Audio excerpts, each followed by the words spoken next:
Rajim. Bismillahirrahmanirrahim. Alhamdulillahi rabbil alamin. Wassalatu wassalamu ala asyrafil anbiya'i wal mursalin wa ala alihi wa sahbihi ajma'in. Qala rabbi shrah li sadri wa yassir li amri wahlul 'uqdatam min lisani yafqahu qawli, amma ba'd. Assalamualaikum warahmatullahi taala wabarakatuh. Pertama dan selamanya dan sentiasa kita kena syukur kepada Allah Subhanahu Wa Taala. Taala masih lagi menghidupkan kita pada hari ini. Taala memberi kita ruang dan peluang untuk kita menikmati kehidupan kita, dan dalam masa yang sama Allah Taala memberikan kepada kita peluang untuk kita bertaubat kepada Allah Subhanahu Wa Taala. Yang saya hormati Tuan Imam, Tuan Bilal, ahli jawatan kuasa surau, seluruhnya muslimin muslimat, ibu-ibu, ayah-ayah, ustaz-ustazah, orang-orang alim yang ada bersama kita pada malam ini.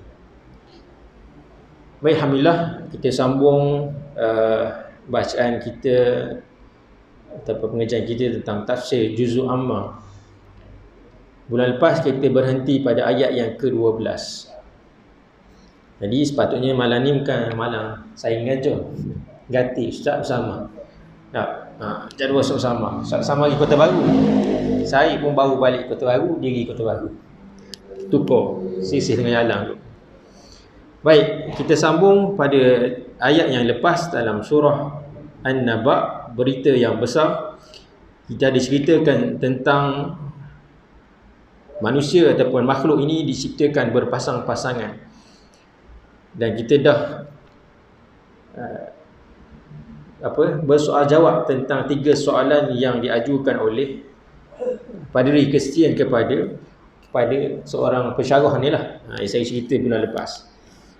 Jadi ayat yang seterusnya diceritakan tentang soalan yang kita dah jawab bulan lepas tentang berpasang-pasangan, tapi ada satu yang tak ada pasangan,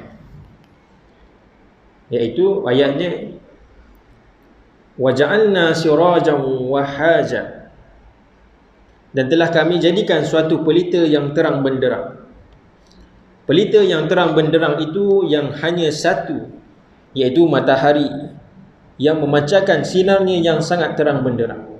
Sehingga untuk tahu bagaimana sinar terang benderangnya, bandingkanlah kepada malam hari. Ketika mana matahari itu terbenam, tidak ada manusia yang boleh menggantikan pelita tersebut. Yang kalaulah seluruh bandar Kemamang ni ataupun Kerteh malam-malam hak paling cerah lah kalau kat Terengganu ni ataupun kat Malaysia ni, Kemamang lah usul dia. Kerteh tu dari jauh nampak terang warna oranye langit. Kalaulah dinyalakan seluruh api yang ada dekat bandar Kerteh tu, baru terang Kerteh je, belum mampu untuk menerangi satu dunia. Kalau kita siang hari ni, satu Malaysia, bukan Malaysia, satu Asia lah. Zone kita, zone Asia, Hong Kong, Indonesia, Thailand, Singapura, malah sampai ke Jepun, terangnya matahari itu. Dan tidak ada manusia yang mampu ataupun makhluk yang mampu memadamkan cahaya tersebut.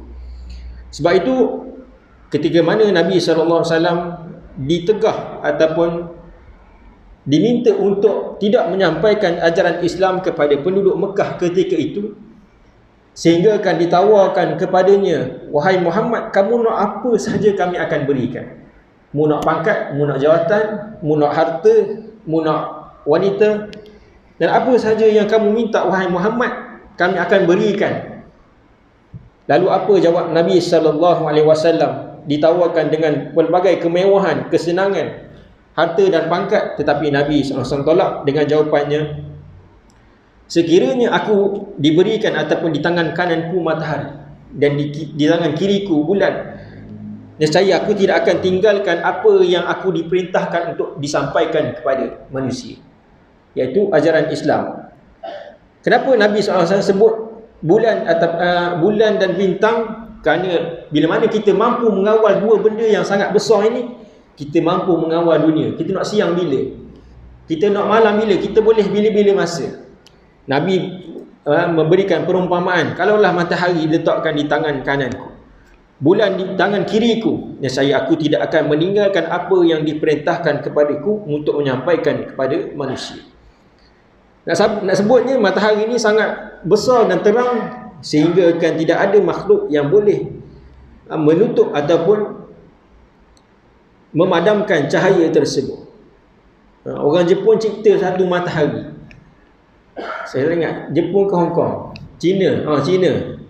China cipta matahari, nak tiru ataupun nak kononnya nak lawanglah dengan matahari yang Allah Taala ciptakan. Maka matahari itu sekadar apa yang dia mampu saja, tak berjaya nak lawan matahari yang Allah Taala buat. Wa anzalna minal mu'sirati ma'an thajjajah, dan telah kami turunkan dari awan air yang bercucuran.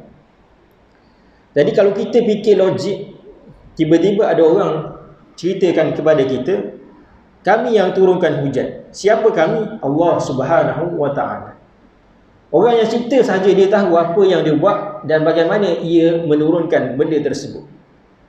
Maka kalau orang, sebab itulah orientalis ataupun orang yang cuba mengkaji Islam, nak mencari jawapan ataupun kesilapan ataupun kekurangan yang ada dalam ajaran Islam, maka dia tak akan jumpa kekurangan tersebut. Yang kurang adalah orang Islam itu sendiri. Kalau dikaji, siapa dia yang cerita macam mana air hujan boleh turun? Sampai sains pun berfikir, bulan lepas saya tanya tak, sebab apa air terjun tu turun tak berhenti-henti? Turun tak berhenti-henti. Kemudian air dia sejuk. Pelik. Tak sejuk. Sejuk lagi air itu daripada air batu. Main mana air itu? Orang carilah. Wa anzalna minal mu'sirati ma'an sajjajah. Sampai sains pun kata, nak jadi hujan ni nak turun kena melalui proses apa benda lupa dah, penguapan, kondensasi, turun sekali pusing balik. Maka hujan itu gunanya untuk apa? Untuk menyirami bumi. Mari hujan, hari ni panas ceng-ceng kata, panas benda. Panas terik lah hari ni tiba-tiba. Tapi Jabatan Meteorologi kata start 7 hari bulan lagi baru start monsun timur laut. Nak start dah hujan ataupun nak start dah musim tengkujuh. Jadi kita pun pelik, sebab apa? Bagaimana alam ini berfungsi ataupun dia apa kata, macam mana hari ni dah hujan, tiba-tiba hujan. Kemudian mari pula musim tengkujuh hujan semua. Pelik, siapa yang kawal? Kalau ikut logik kita, tak ada pun kata kalau kita bilik surau ni adalah dinding tak? Ada dinding, ada pagar, kita boleh kawal kipas nak laju mana, aircon nak sejuk mana. Tapi benda yang terbuka luas ni tidak ada orang yang kawal. Tak ada suih, tak ada suhu, tak ada kelajuan. Tiba-tiba dia boleh berubah sekelip mata. Kalau ikut ramalan hari ni hujan, tiba-tiba panas. Semuanya adalah dalam aturan Allah Subhanahu wa Ta'ala. Maka dalam surah Al-Anbiya ayat yang ke-30 diterangkan pula bahawa segala yang hidup di atas bumi ini, baik manusia atau binatang atau tumbuh-tumbuhan sekalipun, sangat bergantung kepada air. Sebab tu orang marah kalau tak ada api okey lagi. Tak ada api, tak ada elektrik, okey lagi. Tak ada air marah selalu. Kecing naik berak. Baru ni saya pergi ke Kota Baru. Orang kata lah, kan biasa Kota Baru terkenal dengan air teh. Orang royak lah. Tapi kita pergi boleh ada, tak ada masalah pun. Tidur dekat Kota Baru, tak pernah pun air. Tak ada air lah. Tapi kawan saya duduk sebelah ni je, sebelah Mamang ni, Kuatang. Tak ada semua. Kejap-kejap tak ada, kejap-kejap tak ada. Lepas tu saya pun lalulah satu iklan tentang hotel dekat Kuatang. Pun dia saya tak ingat lah nama hotel tu. Komen-komen bawah tu, air tak ada. Air tak ada. Dia kata bukan tempat jauh, tempat dekat dengan kita. Nak kabarnya orang ni kalau tak ada api okey lagi. Kita pun sendiri tak ada air memang jam. Dan manusia ni kalau lah tak makan beberapa hari okey, tak ada air ataupun tak minum air, memang boleh mati cepat. Maka Begitulah Allah Ta'ala menciptakan hujan ini untuk membahagikan air kepada manusia dan juga binatang. Dan air yang paling rata ataupun kaedah yang paling rata daripada Allah Subhanahu Wa Ta'ala buat mengisi sumur yang hampir kering, buat meneruskan aliran sungai-sungai dan mengalir terus ke laut. Dan dari laut itu air tadi menguap ke udara menjadi awan, lalu berkumpul kembali menjadi hujan dan turun kembali. Demikianlah terus menerus apa yang Allah Ta'ala aturkan untuk kehidupan manusia dan juga binatang. Linukhrija bihi habban wa nabata, ayat 15, kerana akan kami keluarkan dengan dia, iaitu dengan sebab turunnya air hujan, maka keluarlah habban wa nabata, biji-bijian dan tumbuh-tumbuhan. Maka banyaklah jenis tumbuh-tumbuhan yang berasal dari bijinya. Sebagaimana yang kita tengok hari ini, tak sama kalau kita siram pokok orang, kalau orang kebun tak. Orang kebun dia siram air dengan tiba-tiba hujan. Beza tak? Beza. Sangat-sangat berbeza. Baru ni masa raya haji saya pergi Cameroon, Afrika. Tak, misi korban tu. Dia Cameroon ni dia ada 3 zon.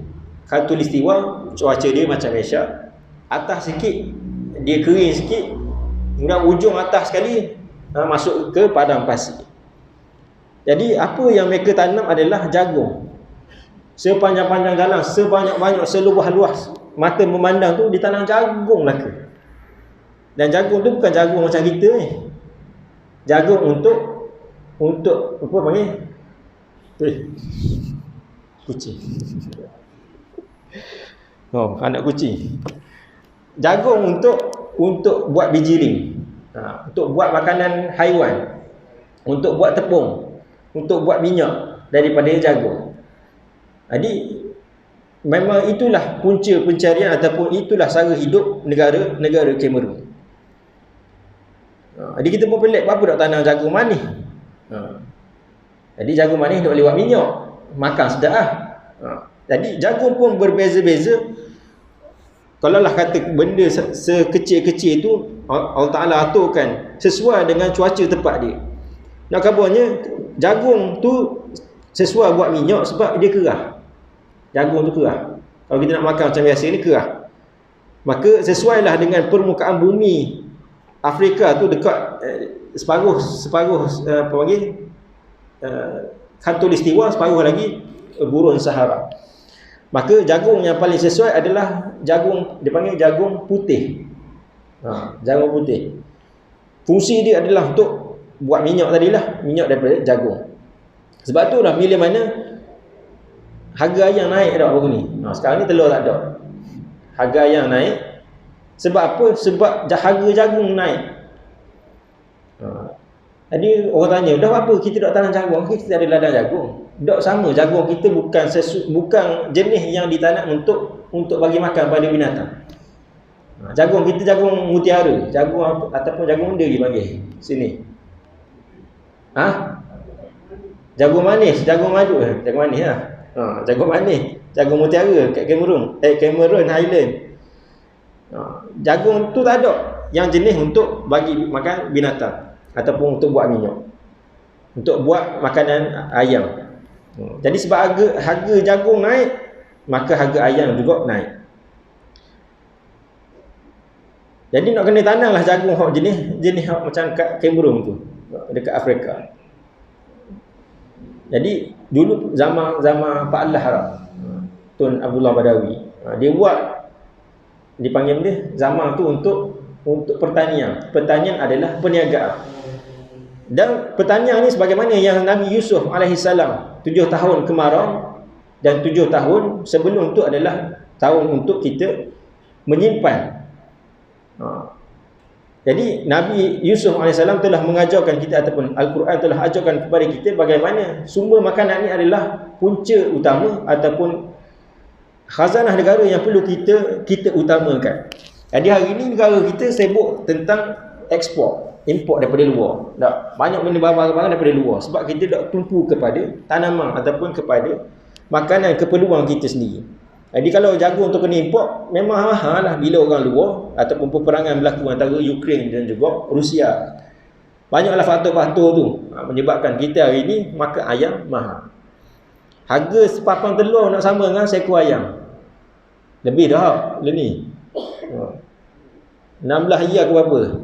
Dulu ayam seekor 16 18. Le ni telur pula sepapang 16 ataupun grade B, grade C dah. Dan wajannatin alfafa. Ni kita isu semasa lah ekonomi dan kebun-kebun yang subur.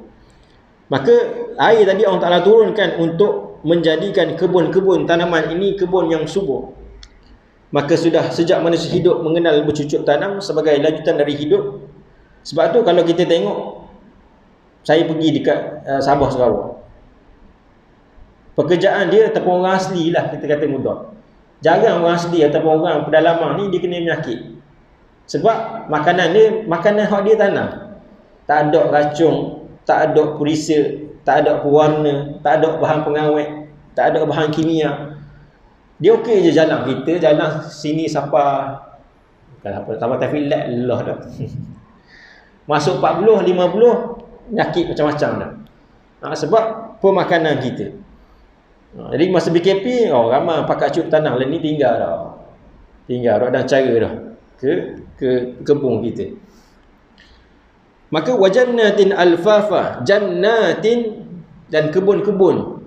Sebab itulah diumpamakan ataupun diberikan nama ataupun syurga itu sebagai taman-taman ataupun kebun-kebun yang mempunyai pelbagai nikmat daripada Allah Subhanahu taala yang tidak pernah terlintas dalam fikiran manusia, tidak pernah dilihat oleh mata, tidak pernah didengar oleh telinga. Ma la ainun ra'at, ma la uzunun sami'at. Apa ujung dia? Yang tidak terlintas dalam hati manusia.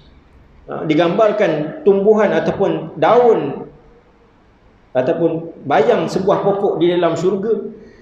Seekor kuda laju lalu ni dia memakan masa beberapa ratus tahun.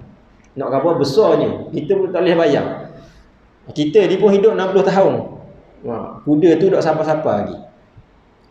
Maka dari 3 ayat ini Allah Ta'ala menyatakan bahawa usaha manusia menyesuaikan diri dengan alam pemberian Allah Subhanahu Wa Taala dengan menurunkan hujan.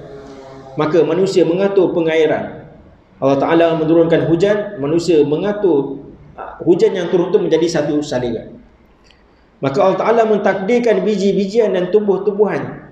Manusia pula mengatur kebun-kebun dari biji-bijian dan tumbuh-tumbuhan dan menyusunnya menurut keadaan buminya. Saya kata tadi, Malaysia sesuai tanam sawit, tanam padi, tanam deri, nyor, tanam boleh pokok-pokok yang sesuai dengan tempat kita. Maka ini adalah akhirnya menjadi satu budaya. Sebab tu orang Melayu budaya dia tanam tanaman kontan, orang kira kontan. Orang India masa zaman penjajah tanam pokok-pokok ataupun di ladang sawit. Itu bukan budaya kita nak tanam getah. Tapi dibawa ke sini akhirnya menjadi budaya kita. Maka dinamakan kebudayaan ataupun agriculture. Asalnya daripada perkataan bahasa Belanda, Kulmurgebied, daerah kebudayaan. Maka sesuai dengan kita, maka Pantai Timur kita tanam dia kat Terengganu. Ada tanam layang. Kita banyak nelayan. Kucing. Seterusnya ayat 17, inna yaumal fasli kana miqata yauma yunfakhu fis-suri fatatuna afwaja wa futihatis samaa'u fakanat abwaba wa suyyiratul jibalu fakanat saraba. Maka ayat ini tadi Allah Ta'ala ceritakan tentang nikmat dan keperluan hidup atas manusia.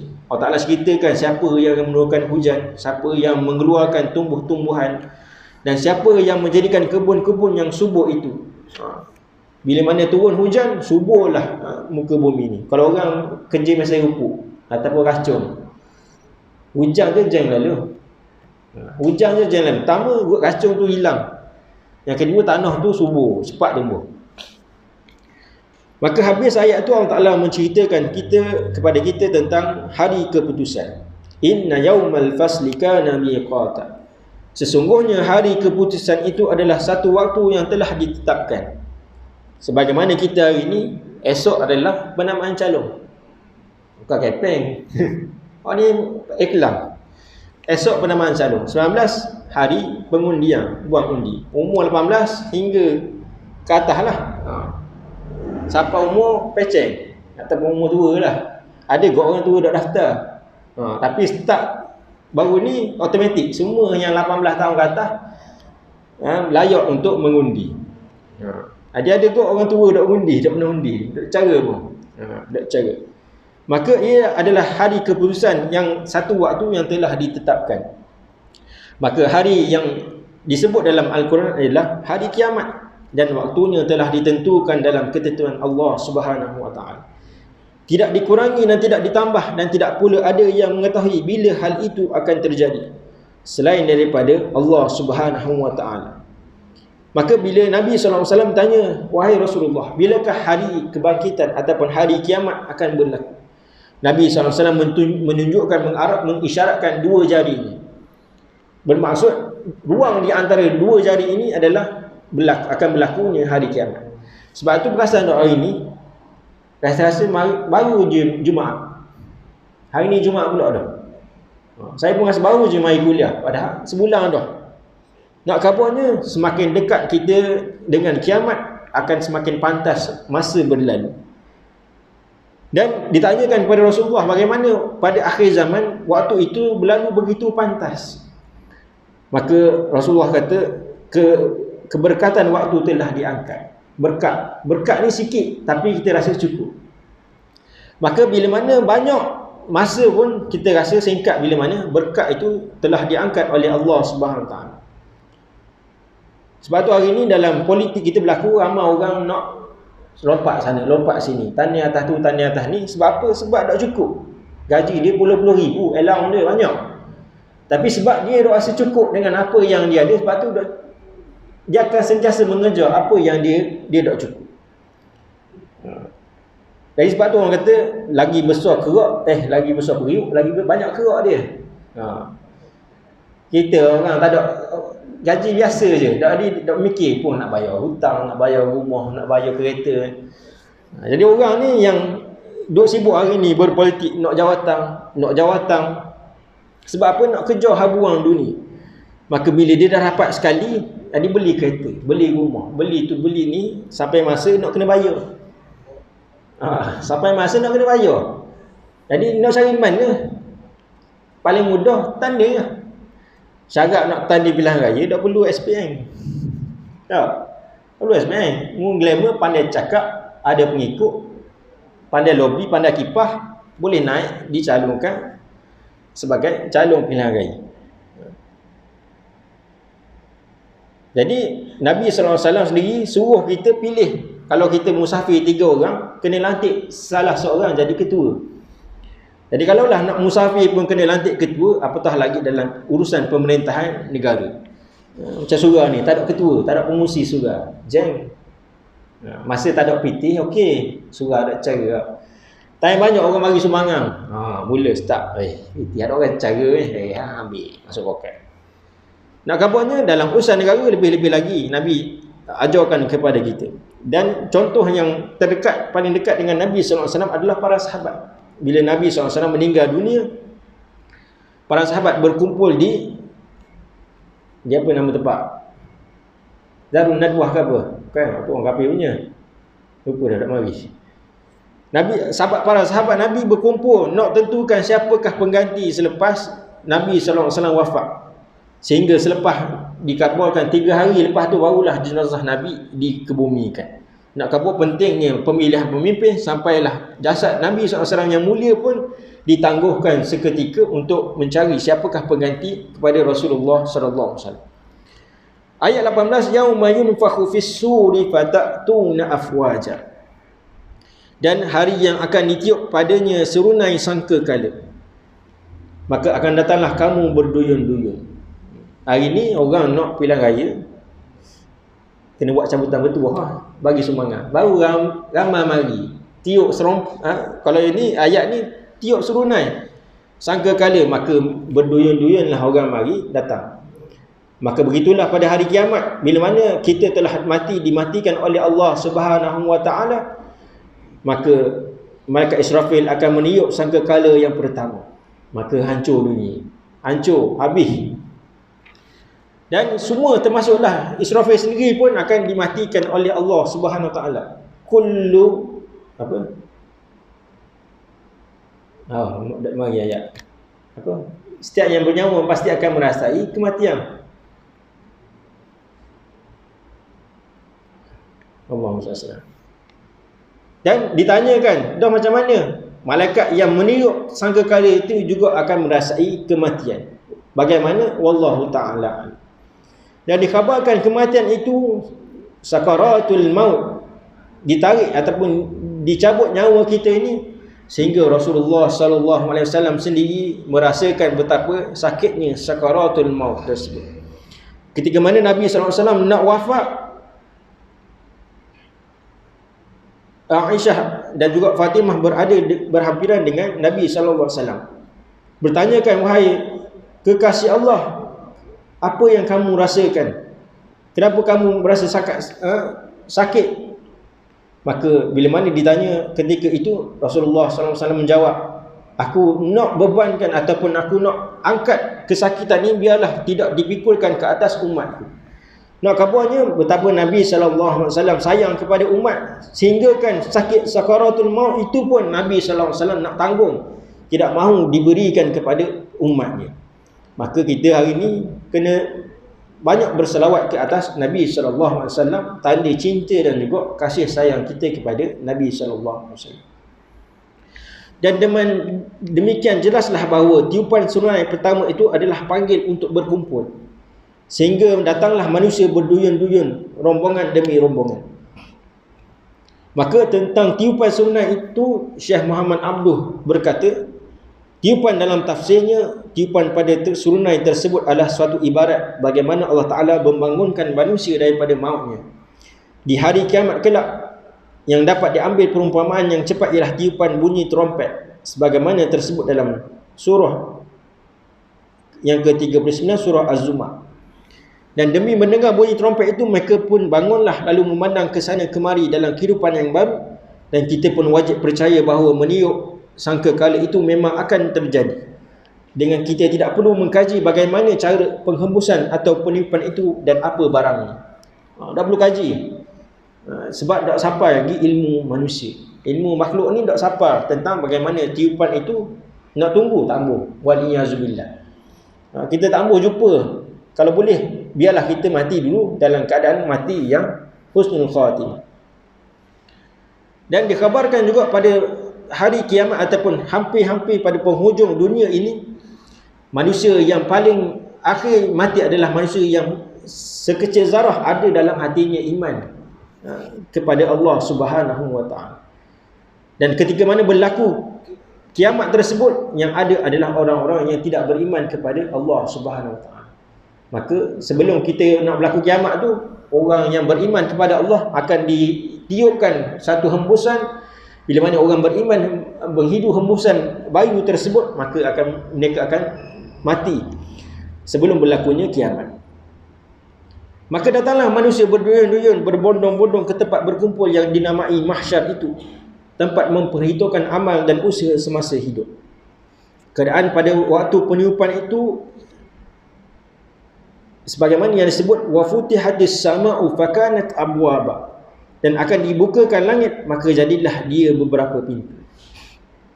Dalam satu hadis, Nabi SAW menyebut bagaimana mahsyar itu, bagaimana tempat mahsyar. Dikhabarkan mahsyar itu satu dataran yang sangat putih, lebih putih daripada susu. Nak kabarnya, Allah Ta'ala menjadikan padang mahsyar itu satu dataran yang sangat putih, terbentang luas. Daripada Nabi Adam sampailah orang yang terakhir hidup atas muka bumi ini akan dikumpulkan di padang tersebut. Maka masing-masing akan memikirkan ataupun ketakutan, memikirkan bagaimana nasib dia dihisap di hadapan Allah Subhanahu wa taala. Wa futihatis sama, dan ketika itu dibukakan pintu-pintu langit. Dalam keadaan ilmu manusia yang seperti sekarang ini, belumlah kita dapat ketahui bagaimana keadaan langit yang akan terbuka. Sebab yang kita lihat pada langit di malam hari hanyalah bintang-bintang yang berserak berjuta banyaknya. Yang kita tahu, langit yang kadang-kadang kita namai ruang angkasa itu amat luas dan tinggi. Tidak ada batasnya. Kononnya bila manusia berangkat dari titik tempat tegaknya sekarang ini, lalu berangkat secepat cahaya untuk menuju ke langit yang paling tinggi, dikhabarkan 12 juta tahun baru sampai kembali ke tempat ia tegak semula terjadi. Nak khabarnya jauhnya, penghujung dunia ni sampai 12 juta tahun. Dan cepat dia tu secepat cahaya. Tak siapa lagi. Maksudnya kita duduk sini surah ni, SKJ ni, naik ke langit, sampai ke hujung, sepantas cahaya, nak sampai balik, nak turun balik ke sini memakan masa 12 juta tahun. Jauh, ataupun lama tak lama tu. Lama lah, 12 juta tahun. Setahun lama dah. Jadi 12 juta tahun. Apakah ini yang bernama langit pertama? Wallahu a'lam. Waktu 12 juta tahun tu pun mungkin langit pertama baru. Tak sampai lagi langit yang ke-7. Dan apakah ini yang akan terbuka lalu terjadi beberapa pintu atau bintang-bintang yang banyak itu gugur dan terkisar dari tempat jalannya semula sehingga langit ketirisan. Nak kabarnya kita tak sampai mikir nak bayangkan bagaimana pintu-pintu langit itu terbuka. Wallahu a'lam. Yang sudah teranglah, kalau langit sudah dibuka dan berapa pintu sudah terjadi, maka perjalanan falak sudah berubah sama sekali, dan tentulah ia yang bernama permulaan kiamat. Sebab tu kita hari ni musim kita ni dah menentu. Banjir dekat Johor, banjir dekat Kedah, Terengganu, Kelantan dah banjir lagi. Tempat-tempat lain yang tak banjir, tiba-tiba banjir. Tempat-tempat yang tak pernah berlaku gempa bumi, berlaku gempa bumi. Maka itulah tanda permulaan kiamat. Wasuyiratil jibalu fakanat saraba, ayat 20, dan akan dihapuskan gunung-gunung, maka jadilah ia sarab belaka.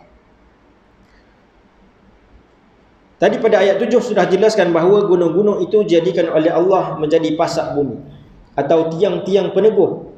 Kalau gunung-gunung tidak ada, bahaya besarlah yang akan menimpa. Sebagaimana yang kita baca dulu, kalaulah bumi ini ibarat hamparan yang besar, maka hamparan ini kena ada tiang hak tahan dia daripada terbang, ditiup oleh angin. Itulah fungsi gunung ganang yang ada hari ini. Maka bila mana gunung-gunung ini telah dihancurkan, sama ada manusia yang buat ataupun ketika mana nak berlakunya kiamat, Allah Ta'ala menghancurkan gunung-gunung, maka manusia tidak akan dapat hidup di muka bumi lagi. Sebab tidak ada lagi yang akan mendinding angin. Ingat sahaja betapa kerasnya angin di laut ketika kita berlayar. Sebab tidak ada yang menghambat angin itu. Dan gunung-gunung di tanah yang subur dan dapat menahan hakikat, iaitu mengalirnya bunga tanah di bawah hujan sehingga tanah menjadi kering. Sebab tu kalau kita duduk kat ni satu lagi soalan sains. Sebab apa? Ada pasang, ada surut. Gimana air tu? Sebab apa ada pasang, ada surut? Bila air surut, air tu gimana? Bila pasang, air tu mai kat kita. Air daripada lain mai kini ke tempat kita ni. Bila mana pasang besar, maka banjir besar belakang. Dan kalau kita tengok dekat patah, kita pergi tepi patah, ombak. Ya, ombak yang bertiup tu, siapa dia yang buat? Dan tak berhenti-henti. Dari mana angin itu datang? Banyak persoalan-persoalan ini yang Allah Ta'ala suruh kita mikir. Sebab tu di antara benda yang kita, bila kita tengok dan kita renung bahawa itu adalah kebesaran Allah Subhanahu Ta'ala, maka diberikan pahala. Di antaranya melihat laut. Betapa luahnya laut tu, siapa dah mikir kita. Dan kalau para saintis kaji, dia pergi dekat lautan yang paling dalam, siapa akan taduk dekat bawah tu, tak ada cahaya, gelap, gelemak. Tiba-tiba ada seekor ikan yang bercahaya. Pada dia ni ada macam mentor gitu. Dan tak ada sampai ke tahap kata kapal selam pun tak boleh nak pergi bawah lagi daripada laut yang paling dalam. Berapa dalam Allah alam. Maka diterangkan dalam ayat ini bahawasanya setelah serunai sangkakala itu